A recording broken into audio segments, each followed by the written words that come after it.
more spot, and lowest prices in the Tri-Cities. to tell you the truth, I'd like to keep you for. I mean, if you got other things to say, by all means. I mean, you can interject them that you'd like to.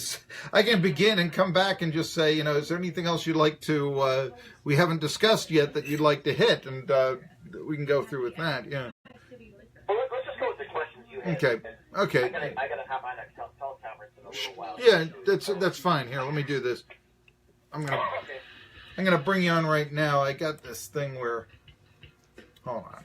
This should be good here now. Okay, Jerry Bonkowski comes back with us here on Tri-City Sports Now. He is a writer for NBCSports.com. He covers motorsports. He's been in the business for a long, long time. Like I said, I just learned before NBCSports.com, Jerry Bonkowski was writing for USA Today, which is impressive. He's just written a column, and you can see it on our Facebook Live. I'm holding it up right here. Why NHRA needs to prepare now for the post-John Force era. But this, even if you're not into the drag racing, the hot rods, the problems of NHRA mirror the problems of all of motorsports, we feel. And, we talked a little bit about the expenses, but we've talked a little bit about this, that it just seems to me that if you look at American culture, it seems to me that when country music is popular, motorsports are popular. When there was a resurgence of, or really, I shouldn't say a resurgence, but a surge in the 90s of popularity with NASCAR when Garth Brooks was taking over the country music world. When we had Barbara Mandrell's variety show and Smokey and the Bandit and Clint Eastwood movies and the Dukes of Hazzard on TV and Eddie Rabbitt and Kenny Rogers were on the radio, that's when the stock car races were coming on CBS for the first time. And, now Taylor Swift, well, I just saw her on Saturday Night Live. She's not singing country music anymore. Can you talk a little bit about this? I mean, is there a correlation between, let's say, popularity of Heartland Entertainment and motorsports? Oh, most definitely, Marky. I mean, I'll relate a quick story to you. I ran into Rusty Wallace. This was probably, maybe 10 years ago. I think we were, I think it was Bristol. I'm pretty sure that's where we were talking. And we were just, shooting the bull. And somehow we got into the subject of, how to get more fans into the stands. And Rusty made the point that, just like you said, I mean, we need to get more tie-ins with country music. For whatever reason, that the country music fan is the NASCAR fan. There's just so much overlap and similarity there. That's the way, and you go to any kind of any NASCAR event, I don't care if it's Bristol, if it's Pocono, if it's Montana, fans love to hear country music over the PA, and there's a lot of, classic rock concerts before races. That's another thing that fans like. So yeah, you're spot on with what you're saying. I mean, there, unfortunately though, we're seeing people's tastes evolve. People's, like you said about Taylor Swift, I mean, her music genre is evolving in a different direction, and in turn, maybe that's not going to have the same impact or correlation with NASCAR or an NHRA fan as it might have had, when they were known as, quote unquote, true country or pure country, that kind of thing. Yeah, I know that it's been said for more than a generation now that country is the new adult contemporary. But and you might see that also when you are the new adult contemporary. And let's face it, they were never going to be mixing up Patsy Cline with Taylor Swift, and her music evolves into something else. Billy Ray Cyrus's daughter obviously isn't singing country music like Mel Tillis's daughter did. We both know that. Exactly. But and you also mentioned the tie-in. I mean, there is a radio show, called NASCAR Country that oftentimes airs on country music stations. There's also a station show with my new friend Ricky Rockman, who's been a guest on this show, called Racing Rocks.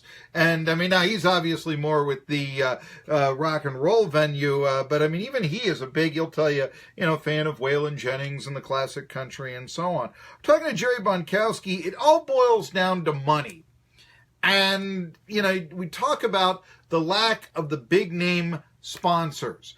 Danica Patrick is probably no longer going to be on the circuit anymore because she really can't find that big name corporate sponsor anymore. And I think that's a loss for NASCAR, but it is what it is. I hate that phrase, but I just used it. Anyway, let's say, but I've talked a little bit about how, you can't have tobacco advertising anymore. This was a major sponsor once upon a time. I think that it has gone hand in hand a little bit in terms of not only the sponsorship of motorsports, but also, let's face it, and perhaps rightly, joyfully so perhaps, but the use of tobacco. I was telling you, I drive by a tobacco field on my way to work sometimes. Let's say it's a 10-acre field. There's 1 acre that they're growing crops on. Tobacco farming is to East Tennessee what, say, automaking is to Detroit or steel is to Pittsburgh.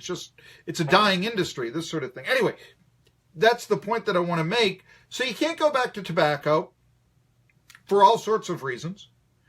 What can motorsports target in terms of sponsorship that you think could really, really make the sport kick again?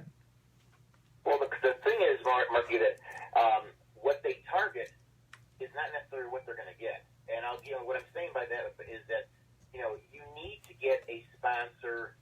And let's just draw out the old cigarette brand, Winston. I mean, they were huge, not only obviously in NASCAR, but in NHRA for a number of years. You don't have that anymore. And I'm not just saying the tobacco end of it, but you don't have the really, really, really big sponsors backing. I mean, NASCAR's got Monster Energy. That's a 2-year deal. Who knows if they're going to be back yet next season? I mean, there's all kinds of talk about that. NHRA has Mellow Yellow, and before that they had Powerade. Again, not the biggest brands out there. I mean, I'll tell you, the biggest savior that potentially could be for motorsports is a 6-letter word: Amazon.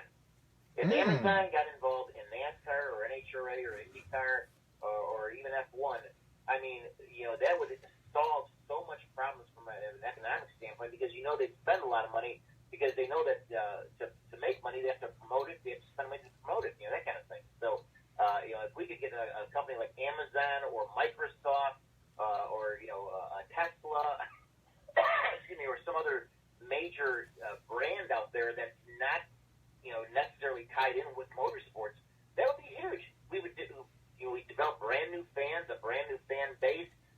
It would just be great for the sport. But I know that NASCAR's tried. I know NHRA's tried. I know IndyCar has tried to get some of these big companies, and they just, for whatever reason, I don't know if it's demographics or what, they just don't seem to have any interest.